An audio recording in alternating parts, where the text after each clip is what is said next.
Salah has signed a new contract to remain at Liverpool for another 2 years.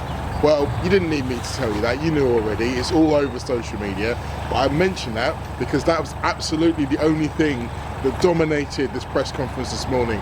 There was zero questions about West Ham, which I do feel a little bit strange about. I almost asked one myself, but didn't quite get the time. But it's no surprise that a man like Mo Salah has dominated this press conference, just like he's dominated the Premier League this season. There are questions about why he's so special, what this means for the future, what this means for the ambition of the football club, and maybe a few questions about how his role may change and adapt as he gets into the years of 34 and 35. We'll have to wait and see about that. I did actually ask a question about something different. I asked about Ibu Konate. We had some team updates as well, good news around Conor Bradley and around Alisson Becker, but less. Mo Salah dominates as he always does, and we will be discussing all of that back in the lab. Hello again. It is sunny outside, but I feel like I have to get myself back in the lab because we have much important news to discuss. Yes, by now you are well aware, as I previously mentioned, Mo Salah has signed a new deal with Liverpool, and that has absolutely been the dominant force over this morning of pre-match press conference. Now, for me, this is my first experience of being in and around the press back when big news like this has dropped, and it was fascinating to see how similar it is to what you all were probably experiencing in your WhatsApp groups, in your workplaces, wherever you are. It was just one of those situations where wherever you looked throughout the building, everybody was discussing it. Everyone was putting their own two pence worth in, and how they feel like it was announced and what it means and all those kind of things. So it was fascinating, as I say, to see how similar it is to everybody else. We're all, at our heart, football fans, even though we are working in the business. And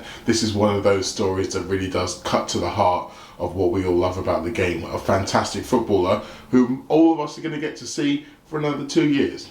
But there was some other things that we spoke about in the press conference. Obviously, we start with the team news and injuries. And it was good news on that score because Alisson Becker is back.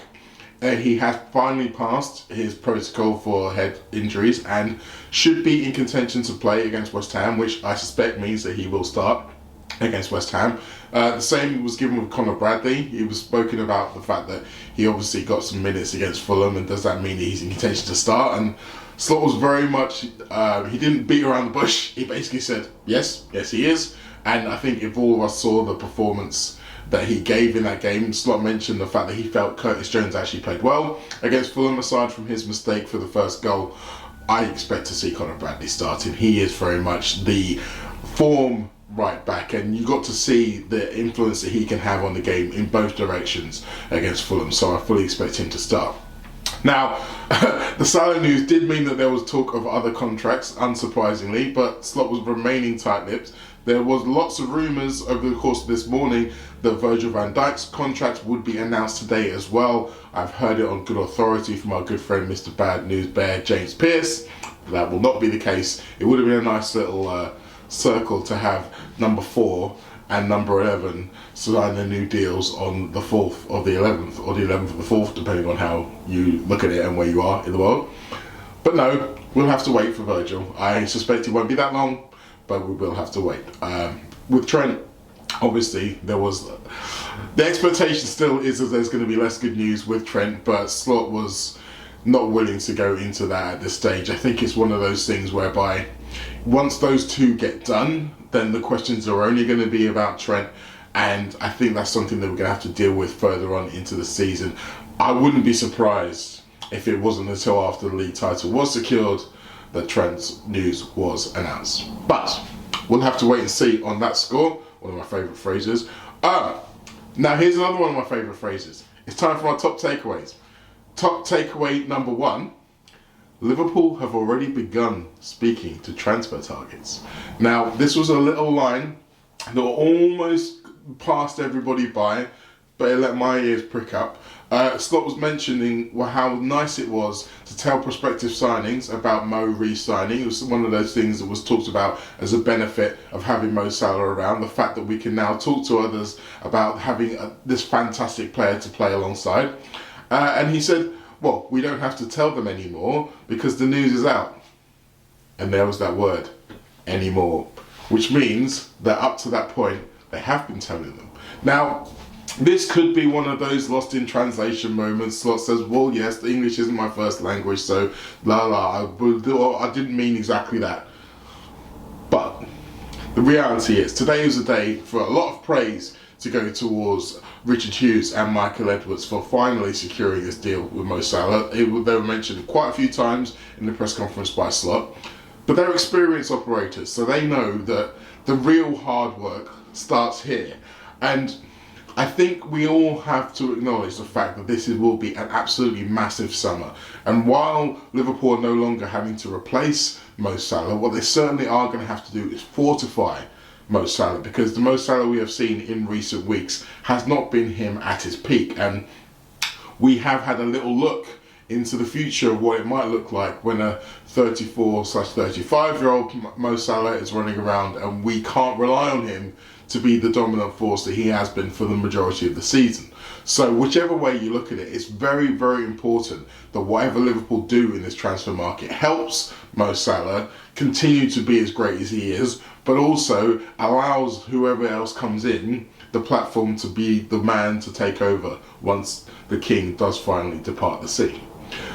It's a really, really important time, so you would not be surprised to hear Liverpool are already trying to get their ducks in a row. We've seen it before with early announcements. We've had Konate announced early in the summer. We had Alexis McAllister announced early in the summer a couple of years ago. So obviously we're a long way away from anything being announced, but it does actually make me feel good to know that those talks have already begun.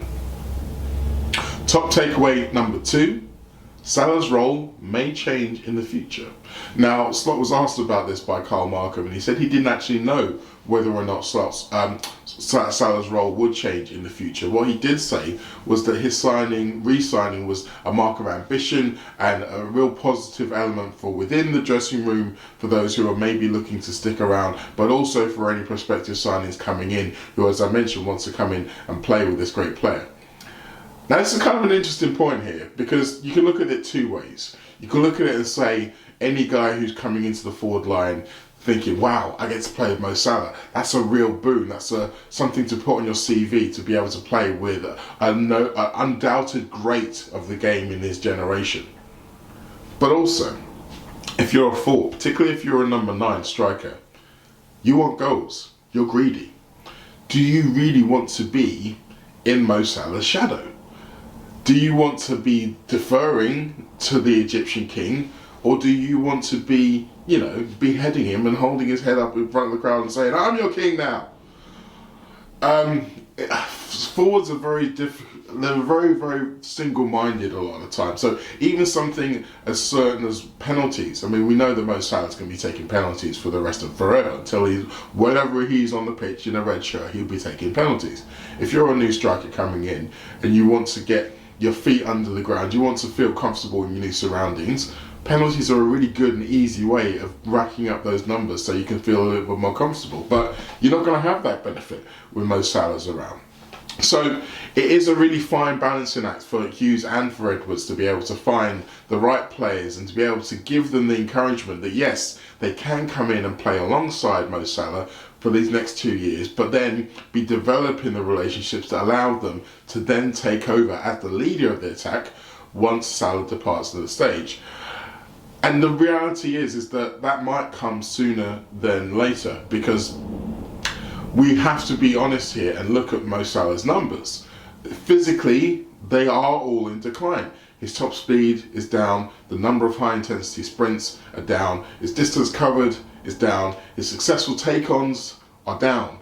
These are all things that aren't likely to start trending in the other direction. He might well start the season well, as he always does, but we might then get to another situation where we're in January, February, March, April, and we start to see that dip again. And if we're in a situation where we've put all our eggs in the Salah basket and made him still the leader, the most dominant force in the attack, when he does decline, to then turn around to everyone and go, okay, now it's your turn, it's a little bit more difficult. There needs to be a more smooth integration. And that may mean that Liverpool have to really look at maybe using him a bit more sparingly in that earlier part of the season, so he is able to still maintain some of that freshness, some of that sharpness in the latter half of the season. But also, something that I've been talking about quite a lot on other shows recently, the idea that if it's not working for him, maybe you need to start taking him off.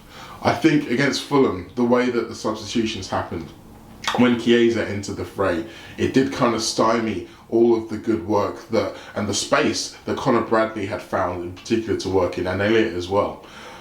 If Chiesa had come on instead of Salah, then that space would have remained. There wouldn't have been an extra player clogging it up, and the whole shape would have worked a little bit better. So there may well have to be those hard conversations coming in the future. We'll have to wait and see. That is something for the future, though. I think for the immediate term, we have to acknowledge the fact that there's no doubt that Liverpool signing Mo Salah and maintaining his quality within the squad is nothing but positive. Another reason why it's positive is top takeaway number 3. Low blocks are getting lower. Now, this was something that Slot kind of referenced in defence of Salah and the fact that he's not involved in the game all the time. Slot mentioned the fact that there are very few players who are involved in the games all the time, and it's difficult for wingers to make those influences and to make those differences because low blocks, in his opinion, seem to be getting lower. More teams are using them, more teams are clogging up the centre of the box, sitting really deep and just asking any attacking team to go out there and try their best to break them down and backing themselves to be able to hold out. Now, I'm not 100% sure if it is getting worse. I mean, he probably pours over those kind of numbers a lot more detail than I do, so if he says that's true, then I'm inclined to believe him. But what that does mean is that in his mind, that means that the wingers are becoming more and more important in modern football, because the wingers are the ones who allow you to break down those low blocks. If you think about it, the wingers are the ones who can not only beat a man one-on-one on the outside, maybe even beat a man when there's 2-on-1, but then they can start to draw some of those defenders from the inside to the outside, creating space for whoever's in the centre. If you're a number 9 and the opponents have got 5, 6, 7, 8 men in and around the centre of the box, it's almost impossible to find a half a yard of space to be able to kind of make a difference. Whereas if you've got the wingers there, as I say, they can draw some people out, they can create some of that space, they can create some havoc, maybe even looking at balls to the back post, as Liverpool have been quite good at doing with both Gakpo and Salah on either side. So it's making the job easier for the number 9. The wingers are the key to breaking that down. So what that also means is that it's really important to have a variety and a depth of great attacking wingers to be able to do that. The way that Liverpool have got Gakpo and Diaz for the left-hand side, the way that they've been able to dovetail over the course of the season, when one player has been in the ascendancy, he's been in the team. When the other one has been in the ascendancy, he gets in the team. Obviously, the fact that Diaz has spent some time as a number 9 allows them to occasionally play together. But the point is that there are 2 high-quality options on that side who can either be relied upon if one of them is not having a great game. We still don't have that on the other side. For whatever reason, and I'm sure you've all got your reasons and your thoughts about it, Chiesa has not been able to reach that same level alongside Salah. Salah has still had to do the dominant amount of work, the donkey work, if you will, on that right-hand side. But if wingers are so important, then it makes sense to believe that you do want to have 2 players of high quality on either side. So while, as I said before, we're not going to be replacing Salah, we will be fortifying him, and not just in the centre. I believe, or I would not be surprised at all, if Liverpool were targeting another player who can play on the right wing. Now, this could be a player who's naturally a midfielder, who could operate on the right wing. It could be a forward who could play all across the front line. It could even be a right back who sometimes plays as a right winger. Good evening, Mr. Frimpong, if you're listening. All of those things, I think, are in play for Liverpool this summer. As I said before, it's such a pivotal summer for Liverpool in the transfer market in terms of capitalising on the great squad play that they've had so far this season that's allowed them to get in position to win this 20th league title, but also on the last years of these absolute fantastic players in Salah and Van Dijk, getting the most out of them to be able to help Liverpool adapt and go on into the future. It's time for my question to Arne, and this time I wanted to ask him not about Mo Salah for a change. My question was about Ibou Konate. Hi Arne, you mentioned Ibou Konate before, and we've spoken previously this season about his abilities on the ball and the improvements that he's made in that area. Against Fulham, he was substituted for an attacker. That's the fourth time that this has happened this season. What does he still have to do to become an asset in those times when you are chasing the goal rather than being sacrificed? Now, for me, if I take him out for another centre-back, that probably tells you that I wasn't as happy about his game. Or if I take Virgil out and I bring another centre-back in, you could assume that he's either injured or he's not fit, or I'm not so happy with the way he's playing. If I bring an attacker in or a midfielder in, that probably tells you that we want to take a bit more risks. And that is what has happened. So I think Ibou improved during this season on the ball. It's not that he was really worse. So he was a French international that played the World Cup final. So he was already a good player. I don't think maybe he on his own improved. He knows better what we as a team want. How do we want to do build up, where his teammates should be, and which choices he has to make in that regard. But to take him off, and I think I've brought, I don't know anymore who did I bring? Probably. No, I brought Chiesa in for Robertson. But Darwin, I brought Darwin in, and another, doesn't matter. But it was for sure a player that probably can score a goal a bit more easy than Ibou can. So taking him off at Fulham has nothing to do where he is in his stage of how well he does with the ball. That is simply, we are 3-2 down. Let's bring as much goals on the pitch as we can. Let's take as much risks as we can to hopefully get a goal, and I think we created quite a lot afterwards. Which not to say which we would not done if he was still on the pitch, but it did work out in terms of chance creation, not in terms of scoring. So, as you can hear, Slot was very much conciliatory regarding Konate and his substitutions. It wasn't so much about him being sacrificed because of what he can't do. It was more the fact that Liverpool wanted to take risks, so they wanted to have another player on the field who could score goals. As it turned out, it was actually Conor Bradley who came on for Konate against Fulham. So technically it was another defender. If you saw the way that Bradley was playing, as I mentioned previously, he was very much driving into attacking areas, setting up Luis Diaz for the second goal from the middle of the D on the edge of the penalty area, which isn't something that you expect a right back to be doing. It's certainly not something you'd be expecting Ibou to be able to do. So Slot was right to say that he wasn't necessarily replacing him with a like for like, but he was still replacing him. He wasn't replacing Virgil, was he? Let's face it, Virgil was always going to stay on. And this is another key point for me. Like, Ibou Konate really does feel like he can be the cornerstone of that defence, the man who takes over as the cornerstone of that defence once Virgil moves on. He's 25, he's coming to a very, very important part of his career in terms of where he sees himself. And Liverpool are trying to get him to sign a new contract as well. As we've heard previously, contract talks began around October. Confirmed by Ibou in the Champions League press conference, which I really did enjoy, and Tony Barrett sitting next to him absolutely did not. But there have been reports recently from one of the Times reporters that Ibou's asking for 150% increase in his wages. Currently at £80,000 a week, he wants to go up to £200,000 a week. He wants to be the man just below Salah and Van Dijk.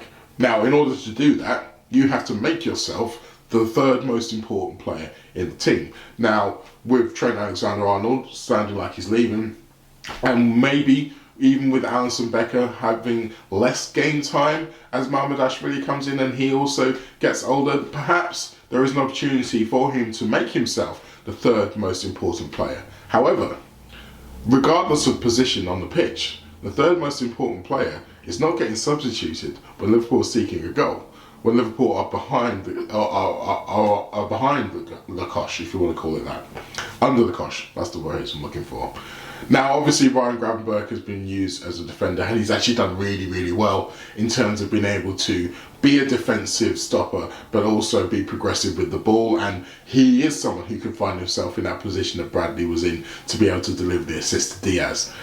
And to that end, he presents a real problem for Ibu, because if Ibu believes that he deserves to be on that level, that echelon of the top players in Liverpool, he needs to be able to offer those things that Ryan Gravenberch offers in his position, even if it's just temporarily. Now, again, I mentioned that Slot thought it was only about taking risks at the end of a game where he felt like Ibu wasn't his main man. But, I don't know, 4 times it's happened this season where he's been substituted while Liverpool needed a goal. I just feel like, as I said, if you're that important, you aren't getting substituted in those moments. You're looking at other ways of doing it. And while Ibu has no doubt improved his ability on the ball, we have seen in the last couple of games, Fulham being a particular nadir, the concentration is still an issue for him. And I think that opponents are still feeling like they can trap him with the ball. They can make things difficult for him with the ball. And I'd like to think that if he has a list of improvements that he'll need to make over the summer, then that'll be at the top of them, for sure. How it affects his contract negotiations, I'm not sure. I am still very much of the opinion that I believe that we should sign him up. I don't think that we should probably make him the 3rd highest paid player in the squad. I think he's still got a little way to go to earn that, but with PSG sniffing around, who would probably quite easily sanction £200,000 a week for another young Parisian to bring into their team, it's a difficult balance. It's a difficult balance to kind of work out. And again, Hughes and Edwards are going to have their work cut out this summer. So there you have it. I managed to get in a few more things other than just talking about Mo Salah the whole time, so you'll be pleased about that. We didn't have a lot of time to talk about West Ham. I did actually have a West Ham question I wanted to ask regarding how they won at the Emirates, and they won at the Emirates using a 5-man defence, and would Slot expect to see that? Even though Graham Potter is known as being an attacking and adventurous manager, it worked then. Could it work again for them here? We'll have to wait and see. I suspect that they might actually go with a 5-man defence. You heard it here first. We'll have to wait and see. I will be writing a match report after the game on Sunday, so keep an eye out for my Substack where that will land. There will be another Late Challenge podcast happening on Monday evening, so keep an eye out for that. Make sure you tune in around about 5 p.m. I will be on the Anfield Wrap again over the course of the week doing more stuff, and there will be another This is Anfield column coming in the near future. So, if you thought that you had enough of one Mo, now you get more of both of us. See you again soon.